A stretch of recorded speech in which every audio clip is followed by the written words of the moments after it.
center of mass. Before studying center of mass, we have to know what this body is called.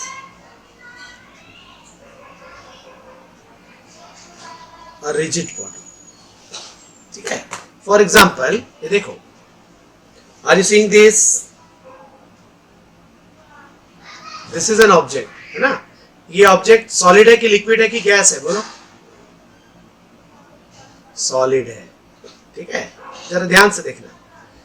अगर ये solid है, हाँ, do we know that every object, solid, liquid or gas, is made up of molecules?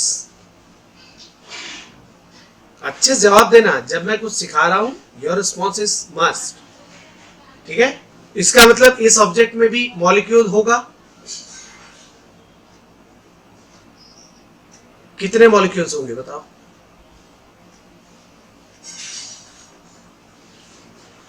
बहुत सारे. कौन बोला रे बहुत सारे?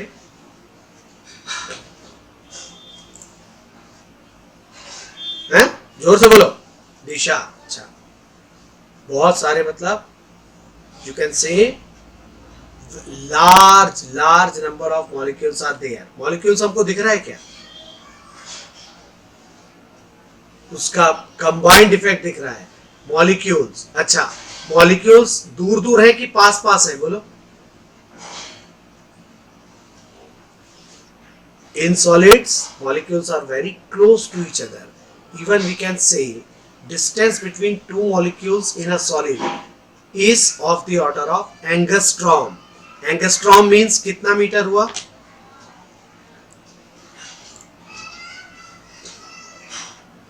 ठीक है. Then the definition of rigid body is same. That the body which are made of large number of molecule के बदले हम particles बोलेंगे. Is that clear? पहली चीज तो ये जो दिखाया वो पहला डेफिनेशन लिख रहा हूं. That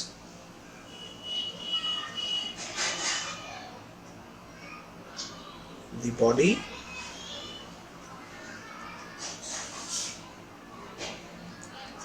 which is made of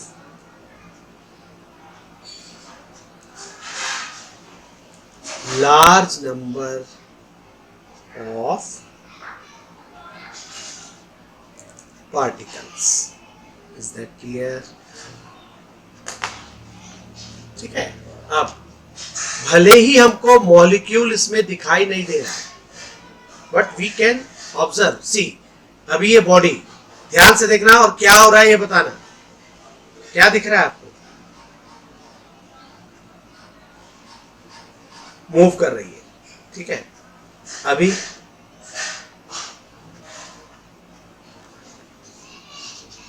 body is spinning. You can say spinning, rotating, कुछ भी हो रहा है. लेकिन ये चाहे मूव करे चाहे रोटेट करे, क्या जो भी कोई दो मॉलिक्यूल्स इसके अंदर होंगे उनके बीच की डिस्टेंस कम ज्यादा हो रही क्या? नहीं, क्योंकि वो बहुत ही क्लोजली पैक्ड है. ठीक है. Meaning of rigid bodies are that during motion, either translatory motion, चाहे वो ऐसे चले चाहे वो घूमे, distance between two particles doesn't change. Such bodies are called rigid bodies. Is that clear? So वो भी लिखेंगे आप. That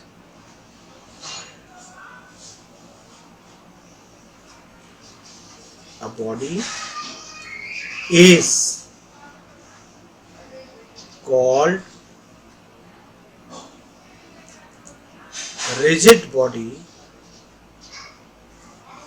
if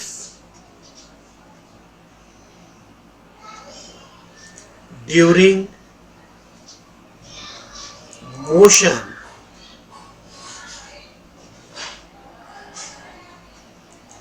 distance between any two particles remain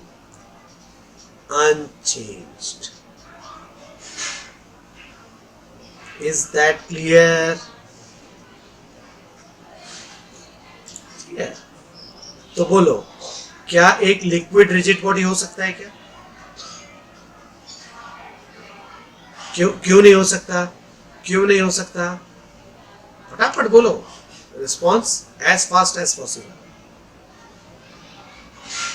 very करेगा, वेरी करेगा डेफिनेटली, क्योंकि मॉलिक्यूल्स आगे पीछे हो सकते हैं. Because in liquids and gases molecules are far from each other than that of solids.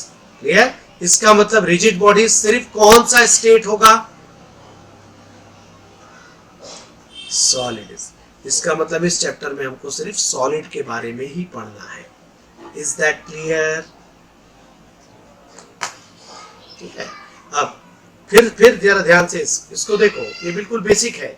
ये अगर समझ में आ गया तो सेंटर ऑफ मास बिल्कुल आराम से, बहुत आराम से पढ़ेंगे अपन. ये देखो, ये बॉडी आपको दिख रही है, ठीक? ये अभी मूव कर रही है. If a body moves, either moves और रोटेट्स, हाँ, इसके सारे पार्टिकल भी मूव कर रहे हैं कि नहीं कर रहे हैं, ये बताओ.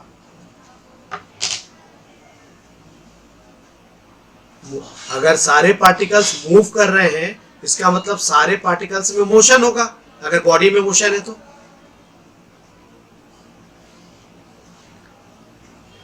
अबे, तो अगर मोशन है तो हमको हर पार्टिकल का मोशन, इक्वेशन ऑफ मोशन लिखना पड़ेगा क्या? क्योंकि आपने तो बोल दिया हर पार्टिकल मोशन में है. भले उनके बीच का सेपरेशन वेरी नहीं कर रहा है, बट वो तो मोशन में है. और अगर मोशन में है तो उनका इक्वेशन ऑफ मोशन होगा. फिर अभी तो क्या हम एक ही पार्टिकल के लिए, उस एक ही बॉडी के लिए उसमें जितने पार्टिकल्स हैं सबका इक्वेशन ऑफ मोशन लिखना, इज इट पॉसिबल? इसीलिए सेंटर ऑफ मास है कि वो अकेला पॉइंट पूरी बॉडी के मोशन को रिप्रेजेंट कर देता है. ऐसे पॉइंट को हम बोलते हैं क्या? बोलो. Centre of. ठीक है, अब उसको डिफाइन कर रहा हूं मैं, सुन लो. सूरज,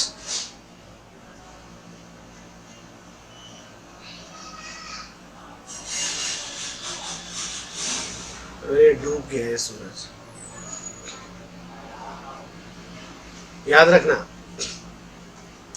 अकेला पॉइंट सॉलिड में, लिक्विड और गैसेस नहीं है ना, जहां हम उसका पूरा मास अज्यूम कर सकें. होगा ही ऐसा जरूरी नहीं है.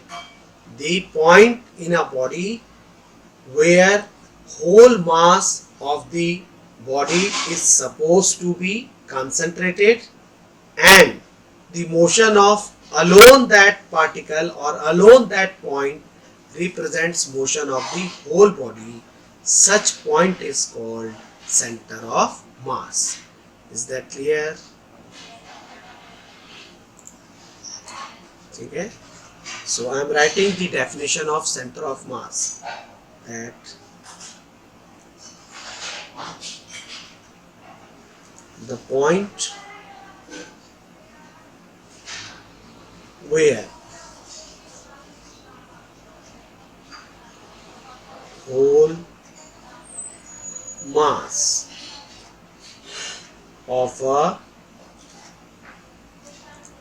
rigid body, ये जो मैं लिख रहा हूं ये आपको आपकी नोटबुक में लिखना है पेन से. कितने लोग लिख रहे हो?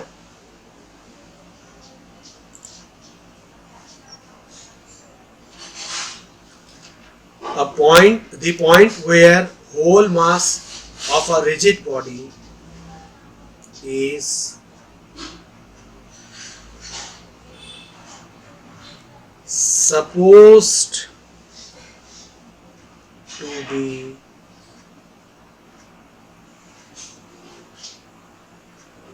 concentrated and the motion of the point alone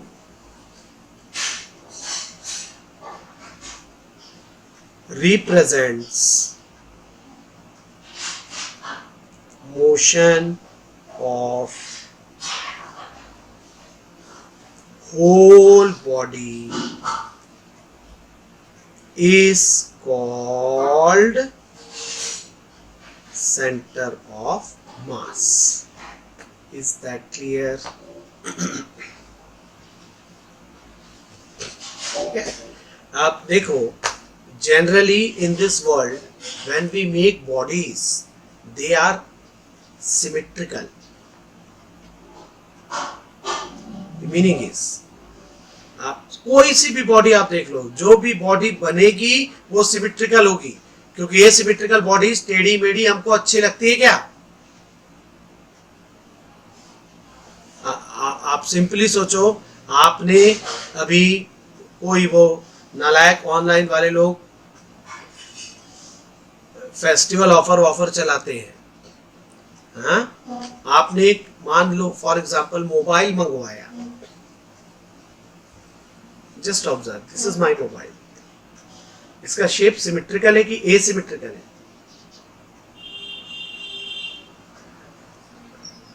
अच्छा, आप लोग तो नई जनरेशन के हो, कभी एसिमेट्रिकल मोबाइल देखे हो रे?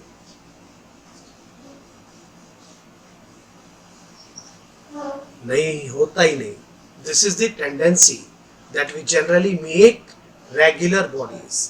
रेगुलर शेप्स का मतलब ट्राइंगल रेगुलर होगा, ठीक है, रेक्टेंगल रेगुलर होगा, स्क्वायर रेगुलर होगा, सर्कल, स्फीयर, कोन, सब रेगुलर बॉडीज ही होंगी.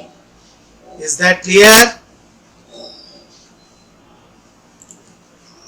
तो फिर रेगुलर बॉडीज का सेंटर ऑफ मास जो सिमेट्रिकल भी है lies at their geometric center.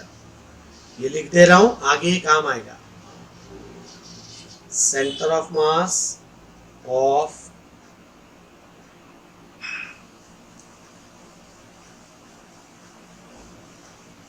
regular bodies lie at their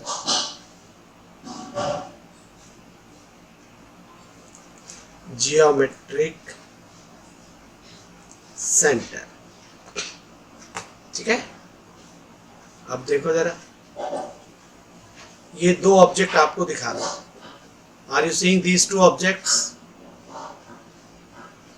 this is first, this is second. दोनों में क्या डिफरेंस है? एक हॉलो है और एक सॉलिड है, और दोनों सिमेट्रिकल हैं, ठीक है. इसका सेंटर ऑफ मास कहां पे होगा? फटाफट बोलो. सेंटर, जब भी है क्या बीच में पठान टाइप, ज्योमेट्रिक सेंटर में. ये ओवल शेप है, एक लाइन इधर से खींचा, एक लाइन इधर से खींचा, दोनों जहां कट करेंगे इस दिस सेंटर, वही स्पेस का क्या होगा? सेंटर ऑफ मास. लेकिन वो बॉडी पर है क्योंकि ये सॉलिड है. इसको देखो जरा, what is the shape? Shape बोलना पहले. सर्कल. क्या सर्कल एक सिमेट्रिकल ज्योमेट्रिकल फिगर है? इसका सेंटर कहां पे होगा? यहां, ये यहां. Is that clear? हाँ, ठीक. क्या ये बॉडी पे है? ये सेंटर उसकी बॉडी पे है क्या? नहीं है. The meaning is center of mass can be on body, can be outside of the body as well. Is that clear? वो भी लिखो. Center of mass can be on the body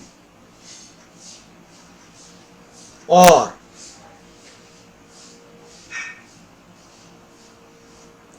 outside the body as well. ये base है.